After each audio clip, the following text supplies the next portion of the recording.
tagal ko nang gusto maging politiko, hindi po ba? And I think ito ang tamang panahon para magtulungan tayong dalawa. Walang puwang sa politika ang isang babaeng katulad mo. Mapapapayag din kita sa gusto ko. Huwag mo akong sinisigawan. Sisigawan kita kung gusto ko!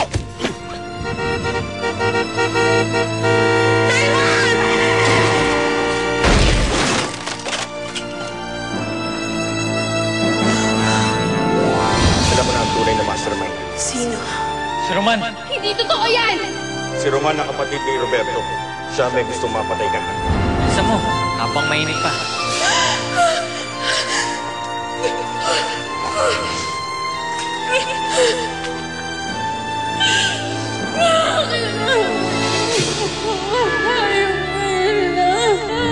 Ayaw po tayo. Julie? Ate, nagmamahalan kami. Ate, mabait na tao po si Roman. I'm sorry, Julie. Wala akong magagawa. Ate, ano ibig mo sabihin? Ate! Vita. Julie, Naglagang batang dinadala ni Julie. huwag mo sabihin nangihinayang ka sa bata mo. Hindi mo naman siya anak, di ba?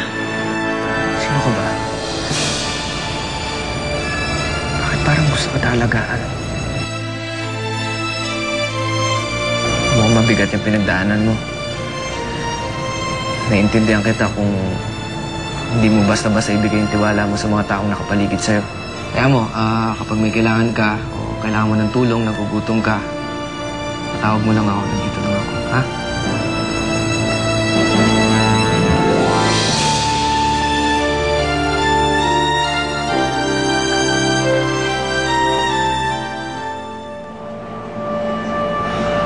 Anong sabi ni Lolo Fausto?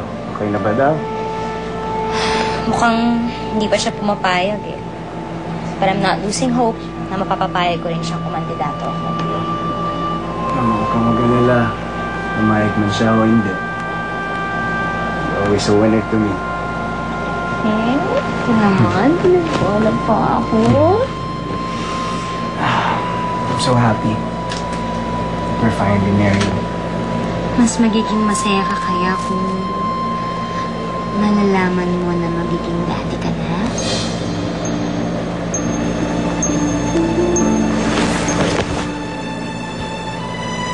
Ito ba yung sinasabi mo?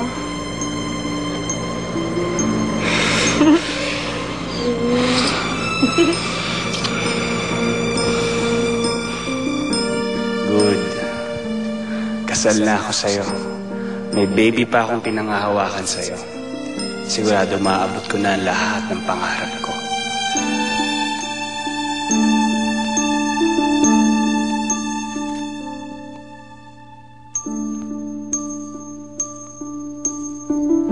Alam kong ginagamit mo lang ako, Alfred. Well, here's the catch. Ginagamit din kita.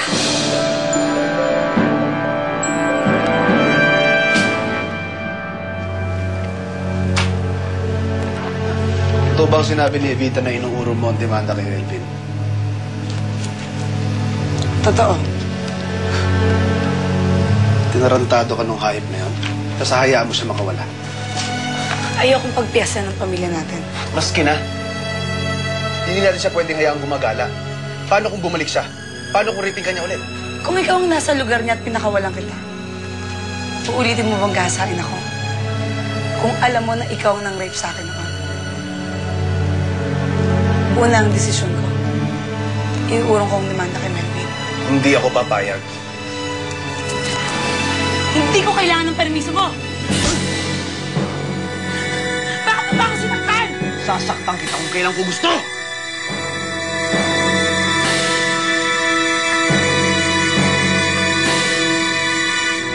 Sa bahay ni Mang Damian ni idiretso ang payola. Yes, sir. Sino si Mang Damian? Bata ni Konsyal. Sino si Konsyal? Bakit ba tanong ka ng tanong? Para matuto.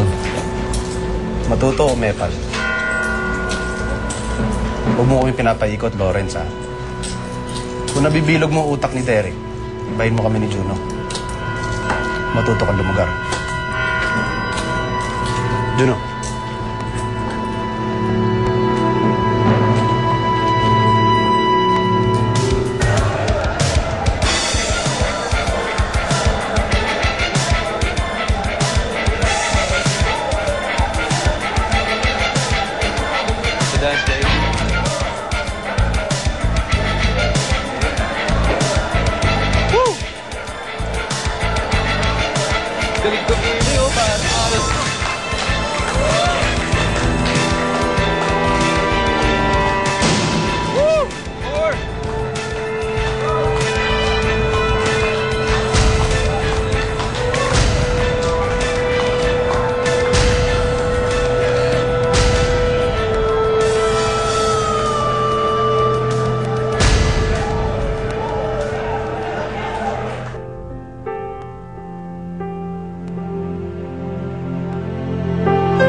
palengke at commercial areas sa buong probinsya ng Alba del Sur ng mga kandidato sa pagkagobernador na sina Enrique Dumaguis at Governor Gabriel Fausto.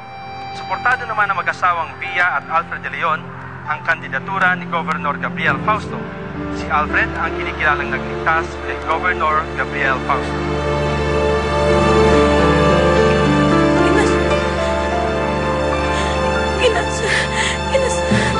Kinasal si Villa si Alfred.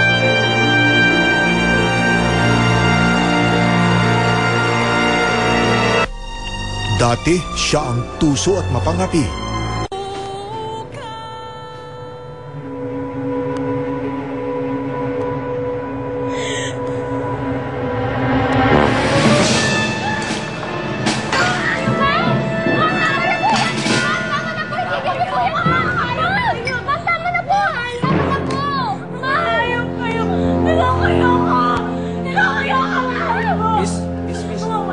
Ano problema, Miss?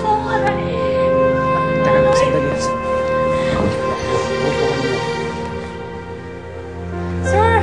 Sir, kayo naman po siya nagkakaganyan eh. Ayaw po niya papigil.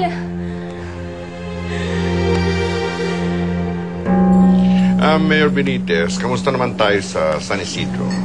Garantisado na ako, hawak natin ang mga boto ng mga tao doon. Siya nga, very good. Kaya kamusta naman tayo sa Dolores? Makakaasa kayo sa suporta namin, bro. Ang suporta para sa San Marcelino, kamusta naman? Well, nasa lolo niyo po ang suporta ng karamihan sa ating mga kanayon, Ma'am Villa. That's good. Malaking tulong ang bayaning si Alfred de Leon sa inyong pagkapanalo, Governor. Tutulong ako kay Lola Fausto sa abot na aking makakaya. Huwag kang mag-alala, Alfred. Dahil sa kabayanihan na pinakita mo, lalo kaming susuporta kay Governor Fausto. Ika nga'y manok mo, manok na rin namin. Katakot naman, sir. Bigla na lang siyang nagwala. Sir, hindi ko kaya may sakit siya sa utak, kaya po siya nagkaganon? Hindi galing sa sakit ang galit niya. Saan po? Nita, huwag ka na masyado maraming tanong, ha? Kayo na muna ang bahala dito. May asikasuhin ako sa bayan.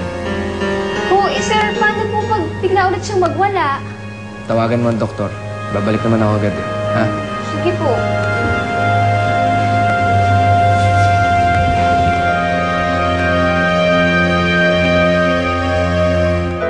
Siguro naman, Governor, may sagot na kayo sa aking alok na magsaning puwersa tayo. Django, mahirap sagutin ito. Pero iba ang napiling kandidato bilang mayor ng San Marcelino ng partido ko. Sino napili niyo?